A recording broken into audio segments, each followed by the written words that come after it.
artists and musicians, we know when we're being bullshitted.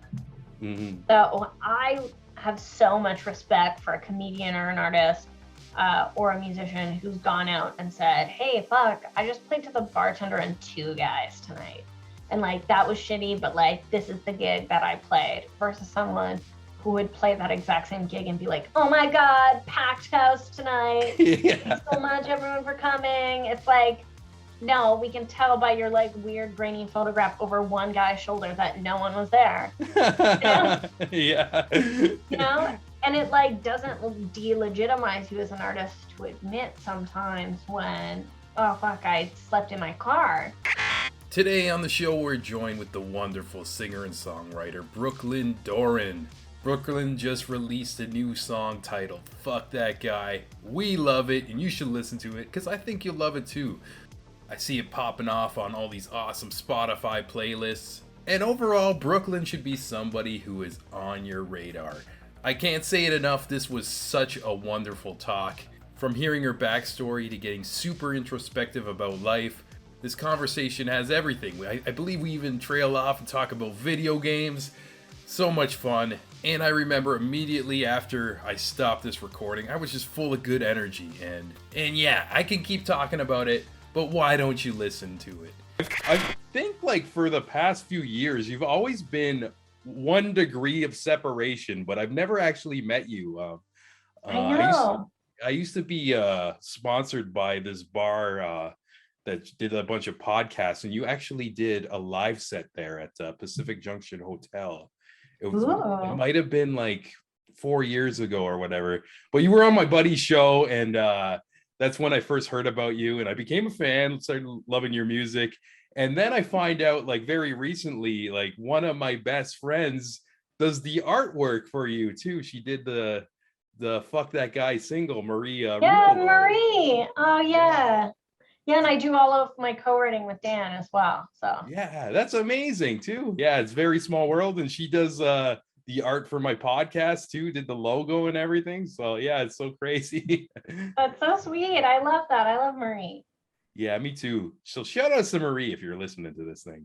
But Yeah. but yeah, you got the new single out. It's totally awesome. And actually it's funny, today I recorded another episode with somebody, and we were talking about how sometimes great art is spawned by like shitty situations. And that's obviously from the title, it's something like that. And how does it feel to like maybe like take a moment or an experience and turn it into a positive that people could connect to through music? That's true. I think for me, this song was born out of a co-write. So it was a really interesting process of being able to meet up with folks who could imagine themselves in a certain situation, myself being able to imagine myself in a certain situation. I've had a lot of very bad relationships in my life, and it was cool to connect with someone else and pepper in specificity from my own experiences, but being able to feel like the song was born out of a collaboration with someone who had either felt like he was that guy or had experienced having a person be that guy to them. I think it's good. Yeah, very relatable. And even though it's like kind of like a perspective of somebody who got fucked over, I even noticed like with my lady friends, when they're feeling down and they got fucked over, that like that's the saying they like when they're like venting to me, I'm always like, fuck that guy, you know? Right? It's like Fuck universal. So, it's true, because usually when a relationship goes downhill and it's either a messy breakup or someone cheated or maybe even something like a little bit more serious or damaging than that, I think that to me, the better form of revenge, as opposed to going out there and saying something to them or doing something that like messes up their day, I feel like that revenge feels so much sweeter when you don't even lift a finger and they just continue to be an asshole to everyone else around them. yeah. It's just like you kind of just watch them self-destruct and scramble, and maybe they're hoping for a response though, and like sometimes like, yeah, silence is the best weapon in most cases. Right? obviously in some cases you don't want to be silent, but in Hmm. other cases I feel like it's pretty powerful to take back the power in a relationship, to take back that feeling of, hey, I got this, I'm great, you're a piece of shit and I'm great. And Yeah, the yeah. song is really like, add it to your breakup playlist and listen to it when you're sad. Yeah, and there's definitely types of people too, like from my own relationship experiences, where they're trying to argue for the sake of arguing, and I find that Mhm. method of just chilling just wins Right. like this situation you don't even want to be in with it too, like in the first place. Oh yeah, very much so. I think sometimes not giving Mhm. someone the thing that they want is the best way. Most So if you're definitely. looking for a fight and you don't give them a fight, then you're already winning. Yeah. And another thing of like taking the power back almost through art, I talk to a lot of comedians on the show as well too, and sometimes they'll talk about how some of their best jokes has spawned from like the lowest points of their life, and almost like turning it into like something they can make fun of on stage totally like reverses it, and it's almost like the biggest like overcoming of whatever that situation is. Now it's like, fuck you, I turned it into art, and maybe I'm making money off this, or you making a song off of, like, it's so cool that, Totally. yeah. Yeah. I feel that. I feel like for me, I'm a really naturally happy and bubbly person, but I have one or two, but I almost exclusively write sad songs. And Ah, I think that writing sad music or writing ballads or writing that more down tempo stuff helps me just get that out so that I can continue to go on in my regular life as a happy person.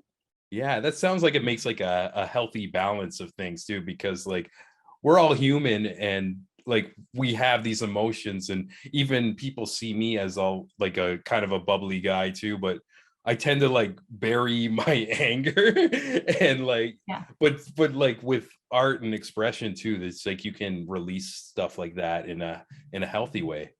I think so. Yeah, I think most it's good. definitely. Yeah, yeah.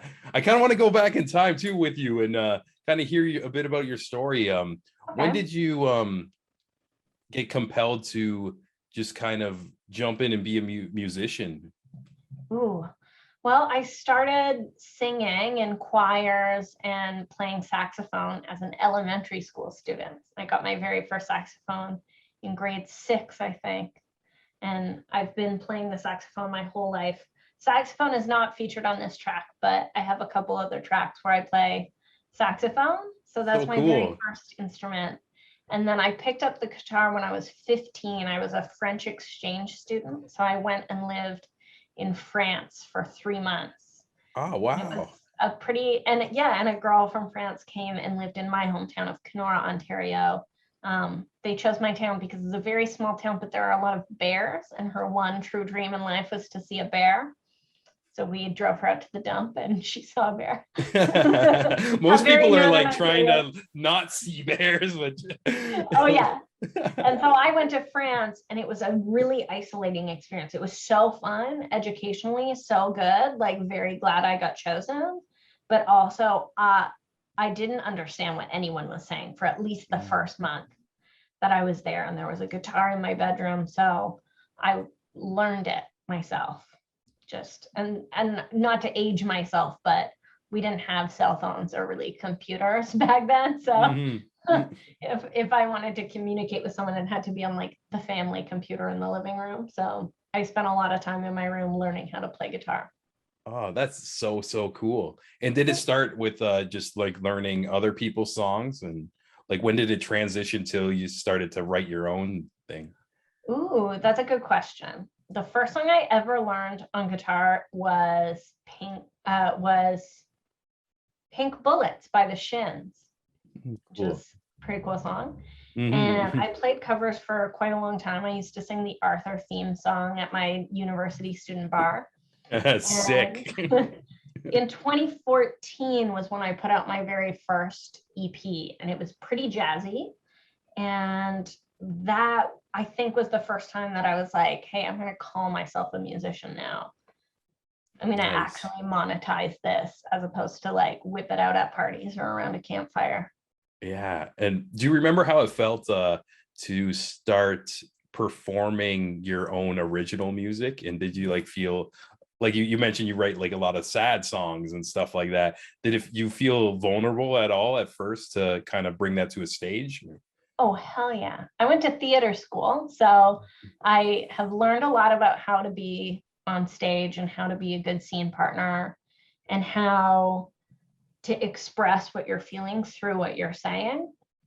So every time that I sing one of the songs that I've written, I imagine that I'm singing it to a person, to an Oh. actual person who the song may or may not be about. And sometimes that changes over time. Say, I've written a love song to one person, and then 10 years later, I may have written it about the original person, but I'm singing it to the person who I'm feeling in love with now.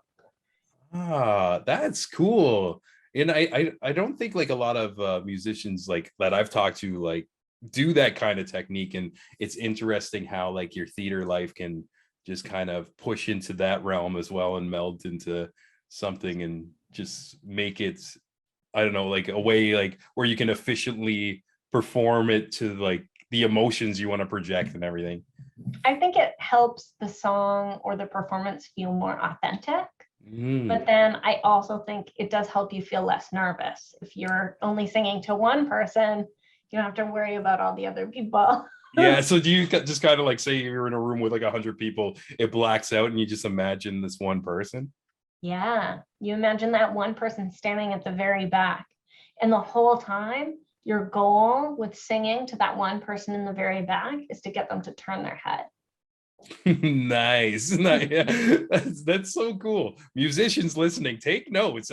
That's awesome. Like There's this especially one, people who get nervous, I feel like that could help a lot.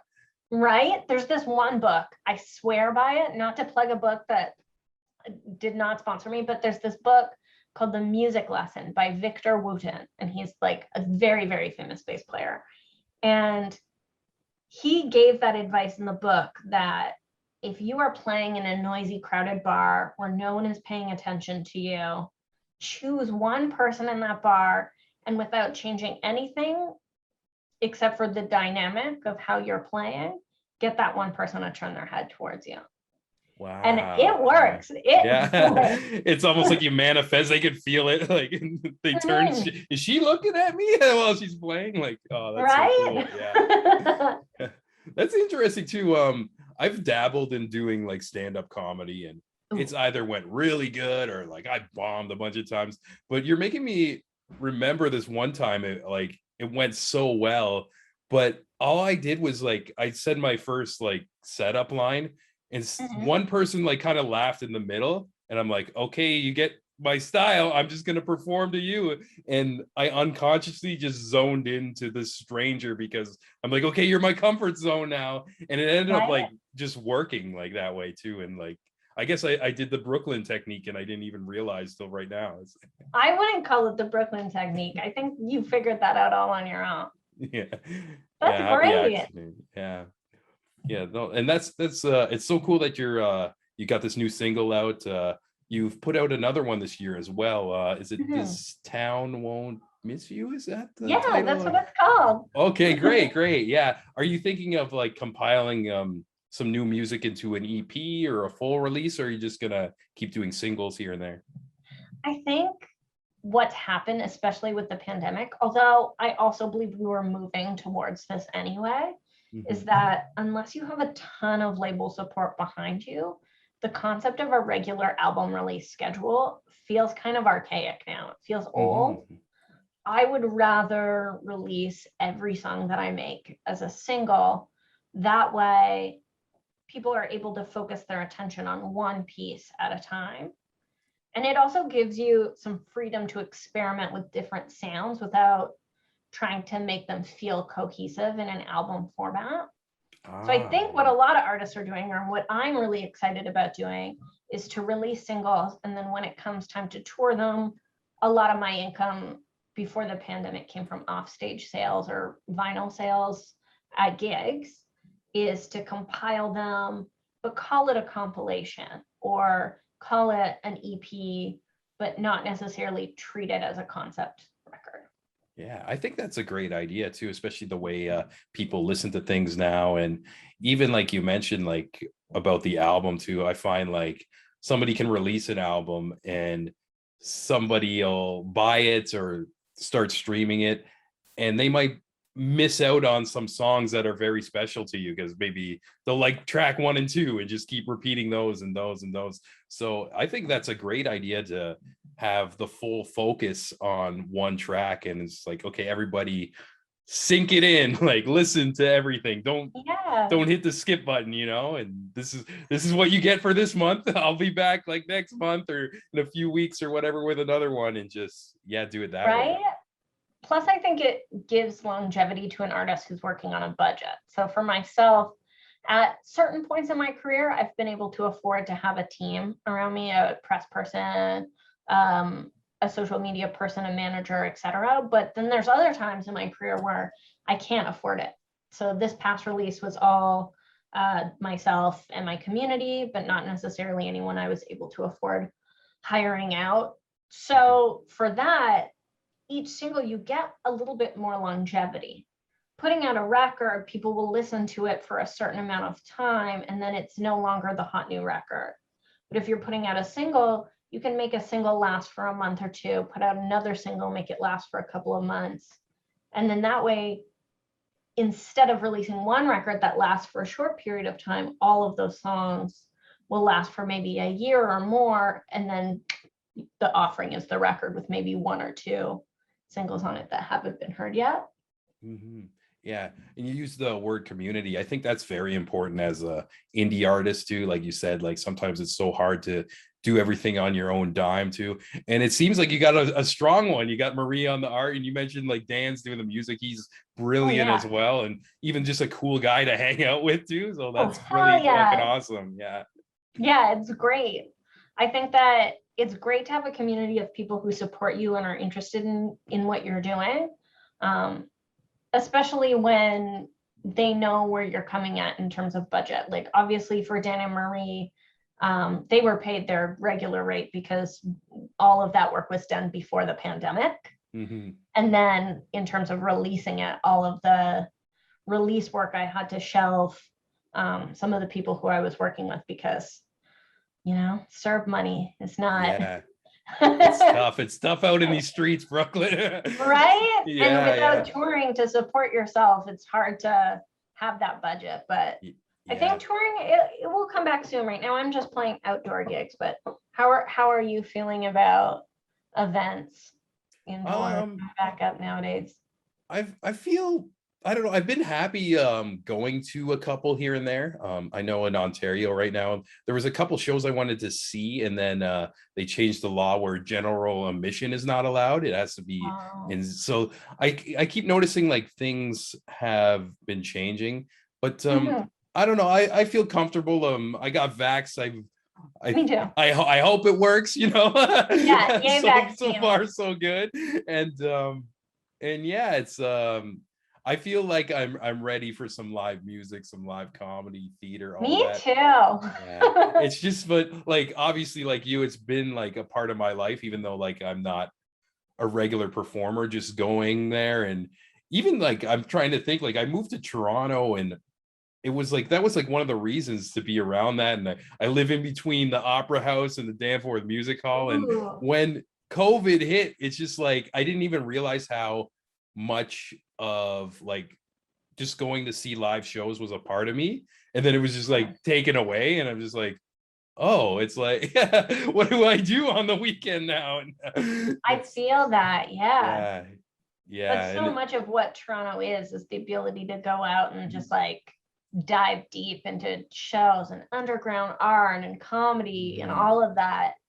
So it's tough to not be able to do it, but I think it's coming back slowly and slowly. Some artists are releasing tours, but I've noticed a few of the tours have been shifted to different dates. So I'm reticent to book full tours right now until I know like, yep, it will 100% happen, because I'm I've been burned a few times in trying to book dates and be like, oh no, it's canceled. We can't do Oh it. You yeah, I know? can imagine. I'm sure like things just keep getting pushed back and back. Because at the beginning they're like, "Oh yeah, it's only going to be 2 weeks," and we're like, "Okay, Right? yeah, I'll just hibernate." And I remember even the moment I was so unhappy with like this job I had at the time. I was like, Hmm. "Oh, like this is like a dream." And then almost like 2 years later, I'm like, "Okay, I'm over it. Like, let me go outside."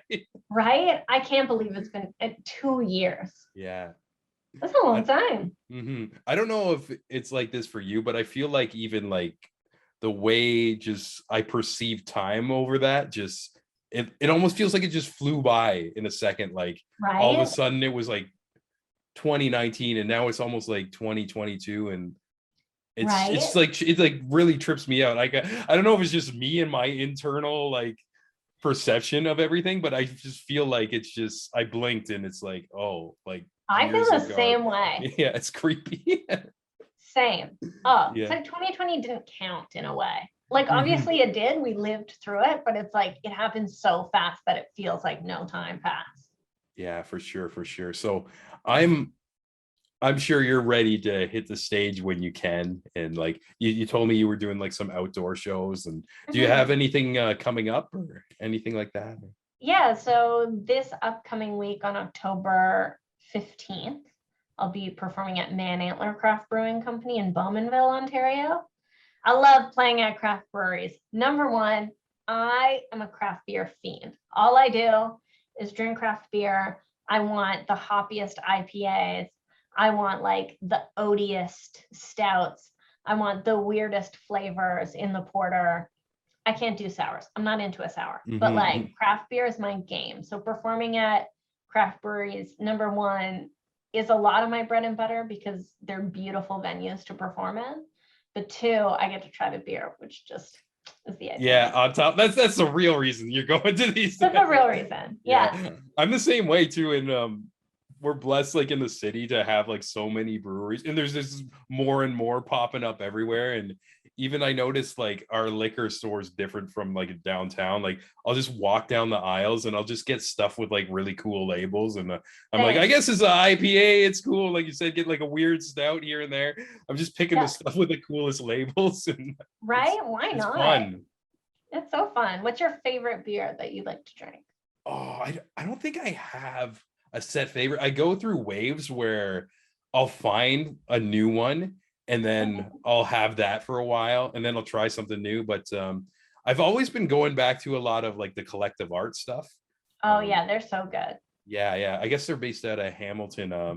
I do videography on the side too. Used to for like live events, and I did a bunch of sponsored shows by them, which I thought, or I think that's what got me hooked, just being able to have the free beer and stuff like that. So I'm like, this is a great company, you know? Right? They have Yeah. some pretty good beer. I like Lunch Money. That's my favorite from that Oh, brand. that's a good one too.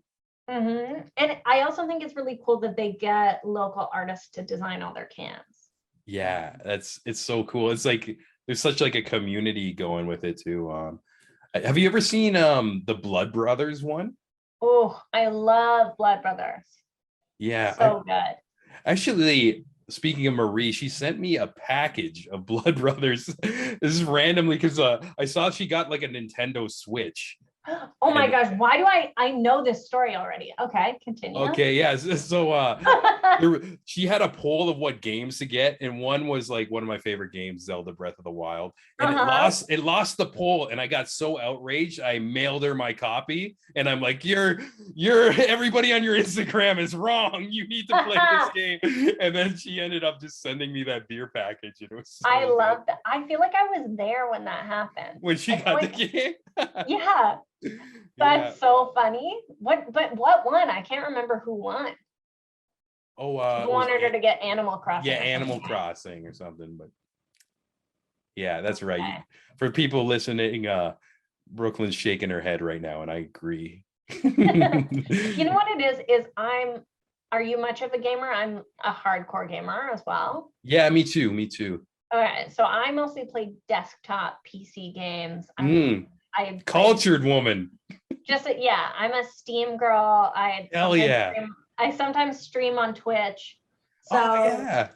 I love open concept world games, so I Mhm. understand the hype behind Animal Crossing. I am the kind of player that wants to decorate my cute little house, but I Mhm. want to decorate my cute little house in a game in which you're not supposed to be decorating your cute little house. So my favorite game of all time is this game called Stardew Valley. Have you ever played Stardew Valley? I've heard the name, but I've never played it before. It's like a very cute Farmville-esque game where you own a little farm and you take care of your animals and you're just supposed to be making like money. You just want to make a lot of money. You want to like reach your goals of like how many apples can you harvest, how many like demons can you slay in the caves or whatever. But like there is an option to make little outfits for your character, but like that's not at all the point of the game. You don't get rewarded for But that. you'll like spend hours just like I gotta look Oh yeah. good today. I was also like very deep into Morrowind Skyrim world for a Oh yeah, while, yeah. which like for listeners who are not gamers is basically a role-playing game where you have to like become a dragon slayer or like have the voice of a dragon and like you just defeat bad guys in medieval times with magic. Hmm. And in that game, I would just walk out in the fields and just gather as many flowers and herbs that no one needs for anything. And then I would go into the town and just make soup and then talk to everyone in the town. I would just talk to every single person in the town and not do the quest at all. I would just like to talk to people in the town.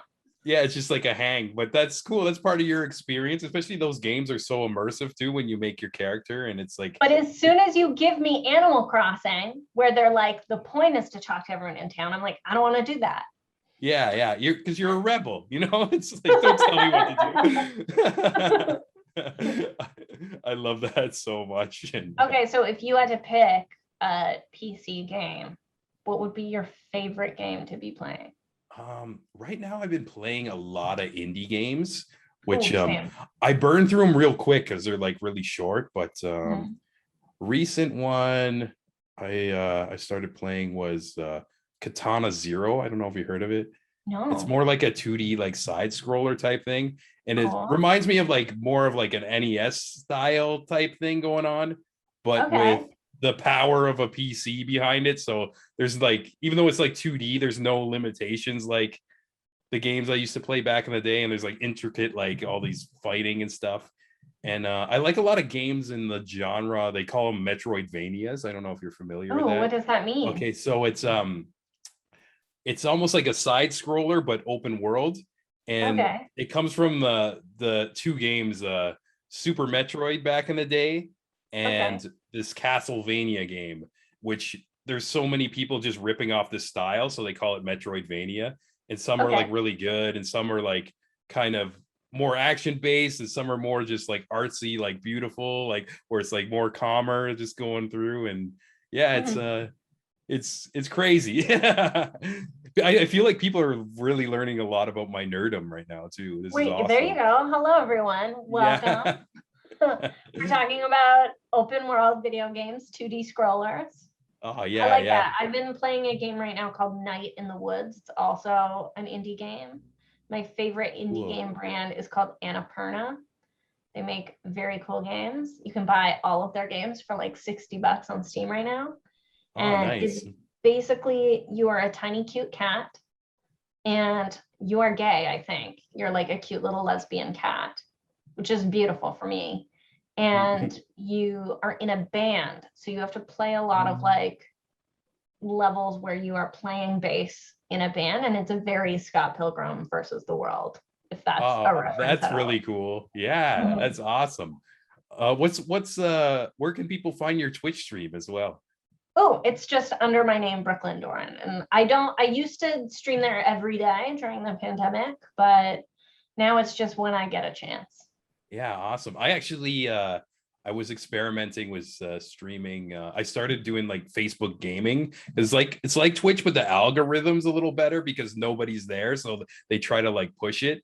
And I did that for a while, and I'm like, I feel like Twitch is just more of a fun community. So I did my first Twitch stream last week, actually. Yeah. Ooh, I'm So gonna follow you. I'm gonna watch it. Yeah, you too. You too. I'll raid you with the 2 people who follow me. Oh, same. I'll raid you with mine 2 people. Yeah. No, that's so cool. And do you ever like if you're ever playing a game, does it ever cross with your music? Do you ever get inspiration from gaming or is it Sometimes separate? Yeah. I tend to play games that are definitely rooted. I like indie games because I'm an indie musician. So I like to support small game developers, small authors who are just creating, honestly, some of the best work that's just not hyped by a big studio. Yeah, yeah. There's so many hidden gems, and I'm like, these games are better than some games I pay like $80 for. It's the same as finding It's new like art. music, There's nothing like they have no restrictions and can do whatever they want and make something unique. And right? I think it's very much like music in that once you start looking for unsigned or independent work, you start finding stuff that's really out of the box and really pushes the envelope. So I relate to games and music in that. Secondly, I try to play games where at least one of the characters is queer in some way. So that is a big one for me because I really like, well, I am a queer artist, but I like to support other queer artists in any genre. And then I guess the third thing is I love playing games about music or about musicians.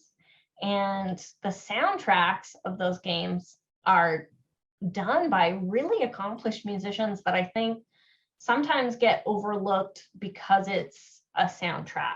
I'm using quotation marks, but some soundtracks to video games are as valid, like any soundtrack to a video game is as valid as another piece of music, but you could pitch some of those songs as actual mainstream releases. yeah, yeah. And even like some of these games, there's one game by this indie company I love called Devolver, and Okay. they make like a lot of like really like violent shit and just like this company's just like doesn't give a fuck, and that's what I love about it. But Yeah. there was one game they made or a series called Hotline Miami, and it had a bunch Okay. of like synth wave in it, Oh, and cool. a lot of these artists I heard like so many years ago on this game, they're huge now. Like I don't know if you're familiar with like Carpenter Brutton, like No. so these guys do like arenas now, but like back when this game was like an indie game, it was just like Yeah. they were just finding like all these artists who kind of made like the 80s sounding synth wave things, and now it's Oh, like that's so cool. it was almost ahead of like the resurgence of synth wave, and now it's like blown up. And I hear people who aren't even like gamers like play music from these Oh, artists, and I'm cool. like, oh, that's from like that game, and they don't know what I'm talking about. They're just like, no, I just like dance music. So, That's yeah. so cool, though. That overlap is really interesting, I think. Yeah. And there's a game I'm playing. Well, I've played it a lot. It's a game called Dream Daddy, which is a game about being like a very sensual gay man who is trying to date other dads. Like you play a hot dad and you're trying to date other adults. And I think it must have been designed by a Canadian game designer because one of the dads, the coffee shop dad, is a huge fan of Pup, the Toronto band Pup, Yeah, and they yeah. talk about it in the game and then play a Pup song. Oh, interesting. And I was like, what? That's so wild. Just that crossover is really cool. Yeah, it's like it all connects. Right. And I feel like more and more artists are going to be making music that feels in the realm of movie score, game score, single release, or album. They'll all collide, I think.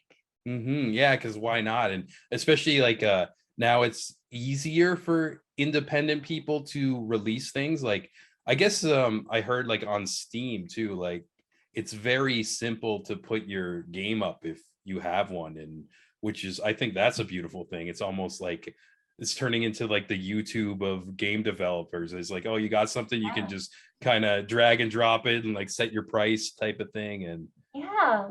yeah. Have you It's ever so played the cool. Oh, sorry to cut you off, but have you ever played the game Celeste? I love that game. Okay, yeah. I've beat it like years ago, and I played it over and over again. And like, speaking of like gay representation in video games, I didn't know the main character was trans until like last week. Somebody posted like a little article, and the game doesn't like kind of like shove it down your throat that Mhm. she's trans. It's just like a little minor detail in the background. You see her room and her desk, and there's like a picture of her as a kid, and she looks like more masculine, like a little boy and stuff. And I'm like, oh, Mhm. that's so cool and interesting. Just a little Yeah. subtle thing. And then somebody, I saw like just like a thread on Twitter, like somebody tagged the developer and asking, and they're like, oh yeah, we threw that in there. She's like definitely a trans character, and everybody's like, oh, that's cool. We assumed she was just a girl, but it's like that representation, but not I don't know, just like kind of like jamming it down your throat, like this is pro Right. trans. It was like a very natural, and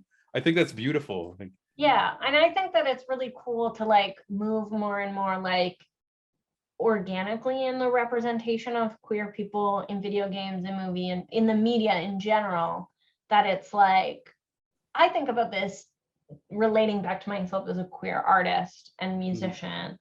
I don't want to feel pigeonholed into only writing queer music. mhm. I'm a queer artist that just wrote a song about a shitty man. You know what I mean? So Yeah, it's yeah. like, I think that it's important to acknowledge queerness, to acknowledge transness, and to put a spotlight on those characters, but also to make sure that it's done in a way where that's not the entirety of the character's arc. It's like a facet of the character, not the whole thing about them. I think that Mm. that's important. I think Celeste does that really well. Yeah, most definitely. And once again, great music as well. Yeah. I got the soundtrack on my Spotify of Celeste, and there's some bangers on that one. Right? Yeah, So good. yeah. No, and it's cool to kind of like hear all these different layers to your music, and just the way you express yourself and stuff like that too. Because once again, like you mentioned, like you wrote a song about this guy or whatever. It's like it's not like on the surface that you're repping like I'm a queer artist or whatever. You're just open Yeah. to write whatever comes to you, and Mhm. everything like that. Are you working on any other singles right now, or I have a couple things in the works. I have yeah? two singles that we wrote, recorded, mixed, mastered, and I'm just sitting on them. We made them in 2019 with the plan of putting out a record in 2020, and then obviously the pandemic hit, our priorities shifted, and I'm thinking Mm, more towards releasing single by single and maybe doing compilations. So I have two songs that are totally done that need to be released at some point. And then I have nice. two other songs that I'm in the studio at Double Car recording with Dan, working on finishing up. Nice. And when you make a song too, are you thinking at the same time, oh, I'm gonna need to make a music video for this? Or you think like, because I know you got that theater background as well. Do Yeah, you try to like make it as like epic as possible, or do you just, or does it depend on what it is, like the song? I think it depends. I know that Mhm. when I'm in the process of writing a song, the only thing that I'm thinking about is that song, just Mhm. only the lyrics and the music and the arrangement and the sound. And then once the song is complete, then I like start making mood boards, start thinking about how I want it to be released. We didn't do a video for Fuck That Guy because I didn't have a lot of budget around it, and also because there are swears in the Mhm. title, the opening line, the bridge, everything. So many, I'd say fuck a lot of times. And Yeah. so it's hard to get that video picked up by television or radio or traditional media. So that's why it's so important with this song that I'm reaching out to podcasts and blogs and Instagram accounts and TikTokers and Twitch streamers to try and get as much community support in an avenue where we don't have to censor ourselves and we Hmm. can say the word fuck a lot because that is the song. Yeah, and that's really cool. And it's crazy too. Even I notice YouTube changed their ways as well, where they'll pick up keywords like if you keep saying fuck over and over, and actually like bury your video in the algorithms. And Oh yeah. yeah, and it keeps changing like the rules too. Like one week it'll be okay to do that, and you'll see one rap song pop off with like a million fucks in it, and then all of a sudden they'll decide it's like, okay, we're gonna overly censor stuff. And it's so tricky as an indie artist to get your thing out there, especially when you have like something quality. And like I almost feel like there's there's too much saturation with everything, and trying to chip through that. But it's cool that you're actively doing like podcasts and reaching out to blogs and everything, because I feel like that's important. And it's also important as a small artist to be able to do what you can with your community. I think it's a team effort. And in a lot of ways, people want to do the payola thing. They want to get on the big playlist. They want to care about that. But if you're not caring about, it's kind of like an iceberg, right? So at the top of the iceberg are the folks who are a bit of the gatekeepers to the industry, who are then choosing to pick up your song or not makes or breaks what's happening to you. But then right below the surface, there's this huge part of the iceberg that's all your community that's supporting you. So that's the smaller blogs, the smaller podcasts, the magazines, the zines, the small YouTube channels, the small playlisters all together become much more powerful than dude at the top who can make or break your career. You can break through those people if you have enough community support underneath you to hold you up. Yeah, you make something and build something that just people can't ignore, you know. It's just, and I even remember when I first moved to Toronto and I was doing videography and all these art scene, and I was deep in like the hip hop scene as well. And about like around like 10 years ago or so, they used to like call Toronto the screwface capital because nobody would like support each other. And I even noticed like on hip hop shows, like people were like kind of like shit talking other artists, like, why did he get this and this? And I feel like the city has changed and evolved with like the next generation, where I just noticed so many people helping each other and just like-minded people coming together. And for example too, and even like people just being one degree of separation too, like you know my people and I know your people, and we never even met before. And I don't know, there's something really nice happening right now, and I feel like I wish like I know more venues could be thriving right now, but of course we're like in this situation. But I feel like the day when things can quote unquote normalize again, I feel like there's going to be just like a great energy to it, where people are going to be going to shows and just very enthusiastic about just seeing music, comedy, like whatever is happening in the city. I think so. I also think that like in a lot of ways, the city of Toronto and their music scenes are still a little bit screwface, in that number one, our faces are like all screwed up because everyone is so great at playing their instruments, but also there is a little bit of like trampling on others to succeed. But I think with that comes, and I guess what goes back, bookends are the discussion at the beginning, is that those folks who are going out of their way to trample someone on their road to success, they don't have that community support behind them. They're burning a lot of bridges with people to reach that success, which means that, you know, ultimately that's on them. They're not going to really do much with themselves. And then the folks that I see who are grinding really hard and hustling, but who are also making sure to get out and support their friends and be kind to everyone that they're working with, those are the people who truly have longevity versus like a spike in success at the outset. Yeah, you're totally right. Like one person could have one single pop off, but they fucked everybody over to get there. And then it's when they're trying to keep it going and maybe releasing little EPs here and there, and everyone's gonna be like, oh, I don't want to help you or support that. And then they're just left alone in the darkness, where I find like even like some people, they can survive off just only being an artist, but not even having the radio hit, you know, it just having that cult Yeah, following. And I think that's such a beautiful thing as well. agreed. I think so. And the internet is such a fickle place too, that you could be an internet superstar in a second and then have no one care about your next release. So I think Yeah. ultimately it's the most important to keep trucking and pushing your ball up the hill slowly, so that you know that the people who are behind you are always there to catch you.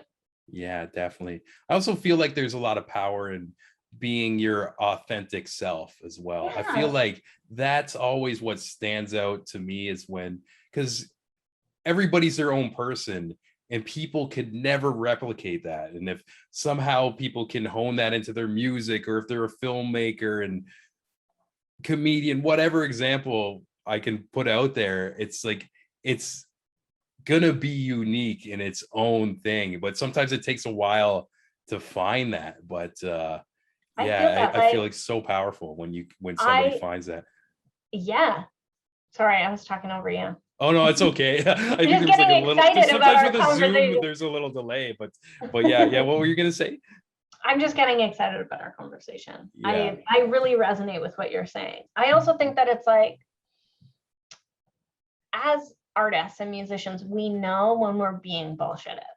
Hmm. So I have so much respect for a comedian or an artist, or a musician who's gone out and said, "Hey, fuck, I just played to the bartender and two guys tonight.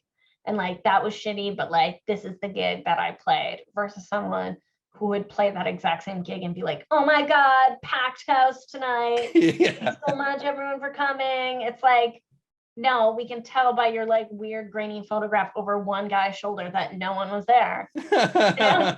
Yeah. You know? And it like doesn't delegitimize you as an artist to admit sometimes when, oh fuck, I slept in my car.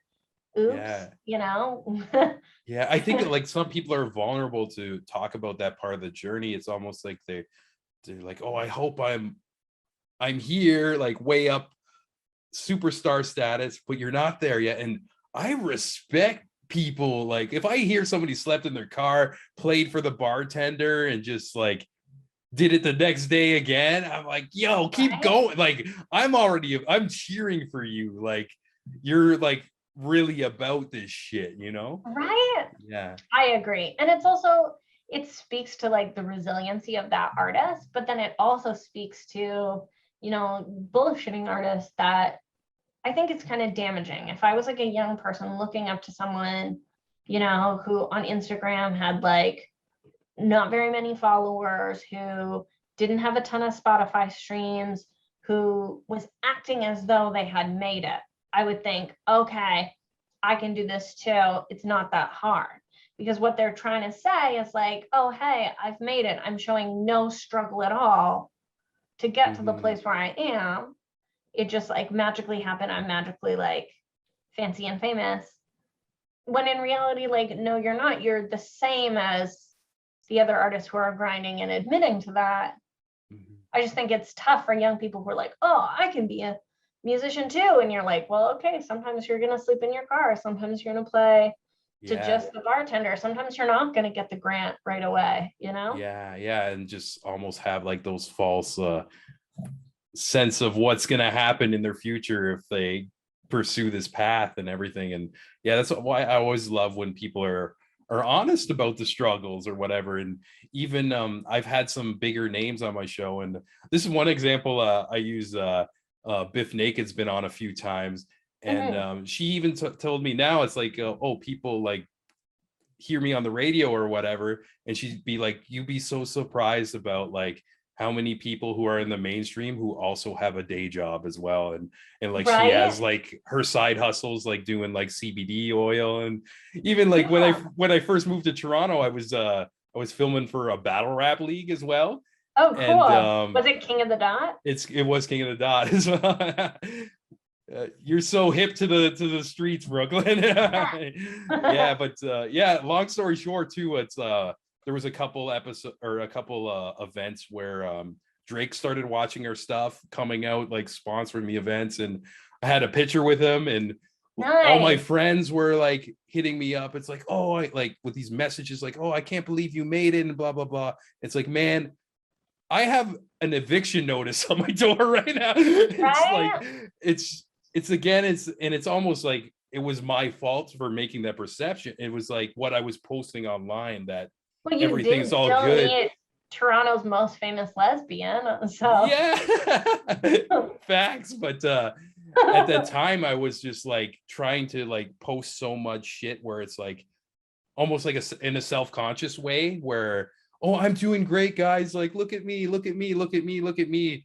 And almost like I don't know if it was a like I didn't want people to worry about my real situation, or just almost feeling like a failure in certain ways too, because I took yeah. a lot of risks to kind of follow my passions in a way. And some people like family members are like, oh, I don't think this is a good idea. I was like, oh, I'll be fine. And then all of a sudden, oh, I'm not fine, but here's all these pictures. But I always, that's something I don't do anymore. Like I'm just very real. And I always love when people are just very real about their story and passions and like journey and stuff like that. Like going back to what you said, like sleeping in the car or whatever. Like I feel Yeah, like well, people need to know that. Like, that's a vulnerable thing to share. I'm glad you shared that with me oh yeah, and definitely. Yeah. our audience today. But like, same, Yeah. Z. It's I've life, you heard know? this. I heard this quote once, and I can't remember who said it, but maybe I said it. I don't know. Someone said it at one point, and it was, um, award-winning artists don't talk about the amount of awards they have. They don't know how many awards. You know what I mean? It's Yeah, yeah. like if you are truly like that successful, then you don't need to go out of your way to say how successful you are. Yeah. You just are happy because you are successful. You know what I mean? But then Yeah, also, yeah. I'm sure a lot of successful people are not happy because I'm sure they've had to compromise a lot of who they are in order to Hmm. get to the level of success that they're at. It's a Yeah. catch 22 for sure. Yeah, for sure, for sure. And even I feel like sometimes a lot of like successful people I know too, it's almost they don't, like you talked about, like they don't know how many awards they have.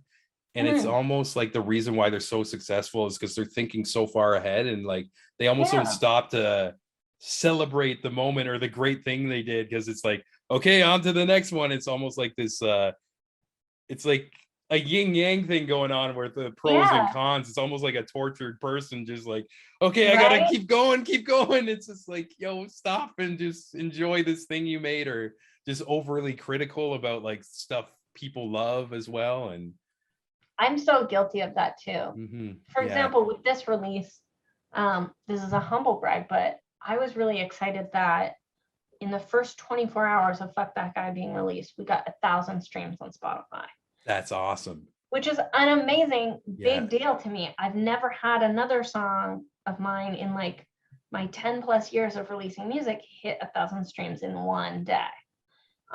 But I remember this was a couple days ago. I felt weird posting that as a pillar to be like, mm, yay, we're celebrating 1,000 streams, because a lot of my friends are artists who will get 20,000 streams in a day, will get so many more streams in a day. And I was like, oh, well, like, does that, I want to position myself to feel equal to my friends who are getting much more streams.